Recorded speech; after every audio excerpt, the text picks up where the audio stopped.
O Espiritismo veio para poder educar. Ele é profundamente educador. Educador, que vem de educare, que quer dizer conduzir. Então o Espiritismo não resolve o problema de ninguém. Se você pretende conhecer Espiritismo, ou já conhece Espiritismo, se você está no Espiritismo e pensa que esse Espiritismo vai te trazer alguma coisa para resolver teus problemas, que são teus, e que compete a você resolver segundo o uso da tua razão, você está equivocado. Melhor você mudar de campo, vai buscar outro tipo de filosofia, de ciência ou de moral religiosa, porque o Espiritismo não faz isso. Mas ele é profundamente consolador. Ele é profundamente orientador. Ele é profundamente promotor. Ele veio para promover o ser humano. Despertar nele aqueles talentos, conforme está no item 6 do 16º capítulo do Evangelho segundo o Espiritismo, que Jesus conta uma parábola lá em que o senhor da herdade vai viajar e chama os 3 serviçais mais importantes da herdade, e a cada um dá um certo número de moedas que naquele tempo chamavam-se talentos. É claro que ele usou este linguajar há 2000 anos passados, imagine. Ele tinha que usar esse tipo de simbologia para poder dar a lição, porque as lições dele são parábolas, são lições com fundo moral. E transformamos esses talentos nos talentos de agora, os talentos que você tem psíquico e tudo mais. Então o Espiritismo, ele tenta despertar esses talentos em você, com que você encontre esses talentos dentro de você e faça uma transformação. Mas como é que você vai encontrar esses talentos? Vai encontrar no laboratório do psicólogo, na clínica do psicólogo, no consultório? E se o psicólogo não é religioso? E se ele não sabe nada de talento? E se ele não compreende talento dessa forma?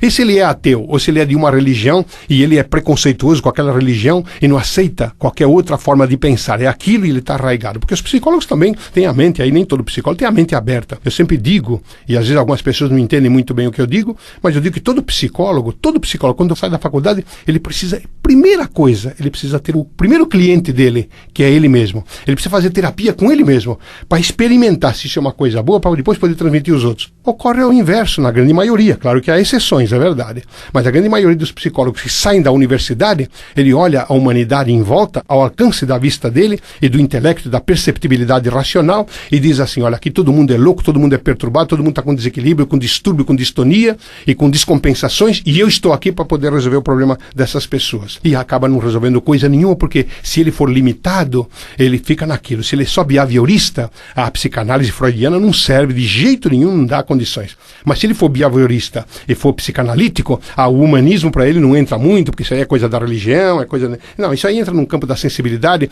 que é coisa da paranormalidade, é coisa da parapsicologia, é coisa da metapsíquica, é da metafísica, que ele não entende nada, então ele não vai. Mas se ele for esses 3, ele for behaviorista, que é a ciência do comportamento, ele for psicanalista, seguindo Freud, for humanista aí com e tal, ele não aceita a transpessoalidade, que é a 4ª força da modernidade, que chega às raias do espírito. Ele não aceita isso, porque isso é uma coisa transcendental, é coisa da fantasia, é coisa, sabe, é coisas aí que não dá muito certo, que são tabu para ele. Então, sendo tabu, isso aí é fantasia que o ser humano criou, isso é coisa dos antigos, é coisa dos velhos lá, então não dá. E aí, claro, tem problemas, tem dificuldades. Então, o ser, coitado, o consulente, ele que vai buscar lá fora, vai buscar com um técnico, que ele acha que é um técnico, que mais ou menos ele se afinou depois de consultar não sei quantos, e aí ele, bom, então não dá certo. Ele percebe que isso aí, depois de tanto tempo, ele despendeu uma soma mais ou menos vultosa, porque ele tinha para despender, mas não está contente, o resultado não veio. Então, o que ele faz? Ele mergulha na religião.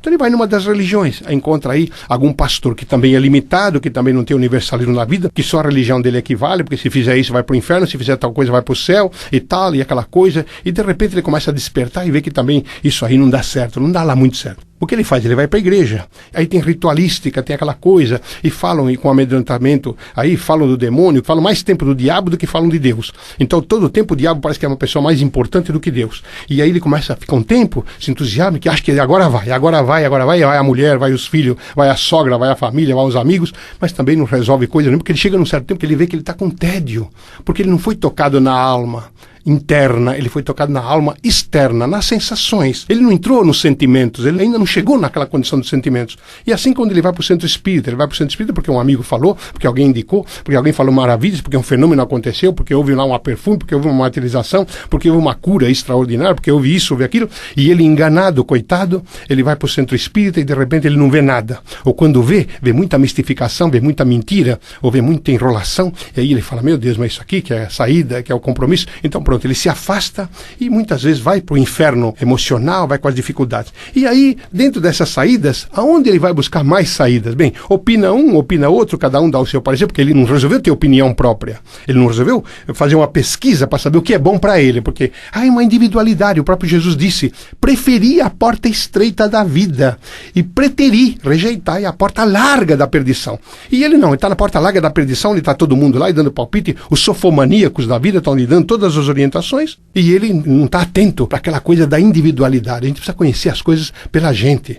Eu sei porque sei, e ponto. Ele não chega nisso, então ele vai ouvir opinião. Então opina um, opina aqui, opina lá. Olha, você está aí, você está macumbado, você está com problemas, está com magia. Você teve uma namorada não sei o quê, ou você teve um colega de trabalho que fez tal coisa, ou você teve não sei o quê, aconteceu tal coisa quando você era criança, você caiu da escada. Bom, cada um inventa uma moda e de repente, rara pessoa que foi criança na vida não caiu de algum lugar, não quebrou a cabeça, ou não teve uma namorada ou um namorado que saiu de briga, porque a vida é constante experiência, ou uma professora, ou um professor com quem eu me desavim, ou com algum colega que era muito meu amigo e depois ficou inimigo, ou quem não passa por umas coisas dessas? Bem, aí então o que acontece? A pessoa lá, que é sofomaníaca, que quer salvar a tua alma, o que ele faz? Bom, aí indica cartomante, aí você vai na cartomante. Então dizem que as cartomantes sempre dizem que as cartas não mentem jamais. As cartas podem não mentir jamais, mas as cartomantes mentem e mentem muito desbragadamente.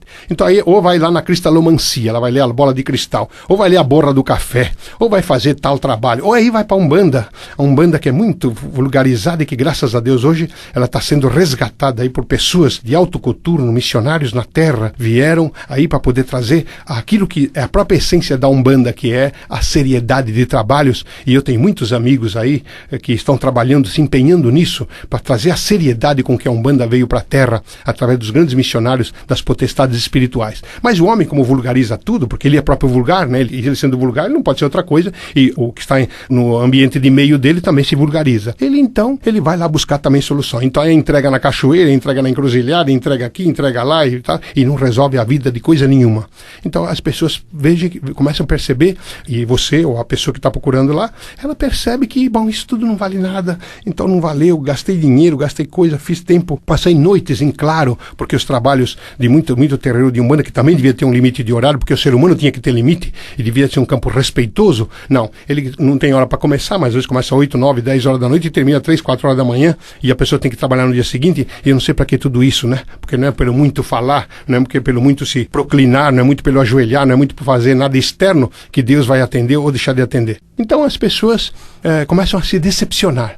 Então ele vai buscar muitas coisas e acaba não encontrando nada. Então ele fica um tanto quanto ressabiado, começa a ficar perturbado, fica revoltado com as religiões, e aí não aceita nenhuma, e aí começa a fazer críticas, e tem dificuldades, porque ele não sabe delimitar aquilo que é sério no campo da religião, que é a própria essência religiosa, dividindo ela do religioso, do expressador daquela religião, que é um ser humano igual a ele, e que tem suas limitações, que tem aí seus apetites, que tem seus vícios aí. Quantos religiosos que pregam nos púlpitos e pregam nas tribunas aí, os espíritas, principalmente, que eu conheço, que são pessoas que pegam e falam com emoção e choram, Senhor Jesus, e não sei o quê, e dentro de casa são verdadeiros tiranos, verdadeiros déspotas, profundamente viciados, atormentados aí, e querem pregar moral para os outros, porque para ele não precisa de moral nenhuma, porque ele nem acredita naquilo que ele prega para os outros. Ele fala para os outros porque acha bonitinho, o que alguém escreveu, coisa parecida, mas para ele isso não serve nem para os dele, e a família fica um tanto quanto aturdida, os filhos que lhe veem o exemplo ficam aturdidos, começa a vibração negativa. Então nós estamos nos tempos aí de muita perturbação, perfeitamente dispensável. O ser humano não precisa correr tanto, porque a pressa é inimiga da perfeição, e quem faz mal faz 2 vezes, 3 vezes, 4 vezes, 10 vezes, então não otimiza tempo, que é uma das coisas que é uma grande preocupação da atualidade.